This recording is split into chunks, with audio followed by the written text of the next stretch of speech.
আসসালামু আলাইকুম, welcome back another learning video.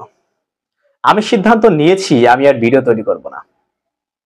এই যে আমি বললাম আমি সিদ্ধান্ত নিয়েছি, সো আমরা কোনো কথায় এরকম অর্থে আমি সিদ্ধান্ত নিয়েছি এরকম অর্থে আমরা ইংরেজিতে বলতে চাইলে আই হ্যাভ ডিসাইডেড টু ব্যবহার করতে পারি এবং তারপর একটি ভার্বের প্রেজেন্ট ফর্ম ব্যবহার করলে কিন্তু হয়ে যাবে সেন্টেন্সটা। For example, I have decided to learn English. আমি ইংরেজি শেখার সিদ্ধান্ত নিয়েছি। I have decided to go there. আমি সেখানে যাওয়ার সিদ্ধান্ত নিয়েছি। I have decided to talk to you.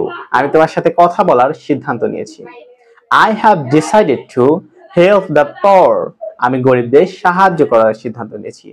I have decided to learn English. আমি ইংরেজি শেখার সিদ্ধান্ত নিয়েছি। I have decided to buy a book. আমি একটি বই কেনার সিদ্ধান্ত নিয়েছি। I have decided to make more video. আমি আরো ভিডিও তৈরি করার সিদ্ধান্ত নিয়েছি। I have decided to practice speaking English every single day. আমি প্রতিদিন ইংরেজি স্পিকিং প্র্যাকটিস করার সিদ্ধান্ত নিয়েছি।